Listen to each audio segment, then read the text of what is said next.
Rose செடி வச்சாச்சு பாருங்க. இதுல ஒரு மொட்டை இருந்துச்சு. நிரு சொல்லிக்கிட்டே இருந்தான், அம்மா அந்த பூ எனக்கா அக்காவுக்கா யாருக்குன்னு.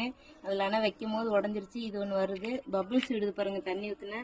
இது வந்து பன்னீர் ரோஸு, இதுக்கும் வந்து பபிள்ஸ் வருது. இது இந்த இட்லி பூ சொல்லுவோம் இல்லையா, ரெட் கலரு, அதுக்கும் தண்ணி ஊற்றி பபிள்ஸ் வந்துட்டு இருக்கு. குண்டுமல்லி செடி பாருங்க, இதுல தான் நல்லா பபிள்ஸ் வருது பாருங்க.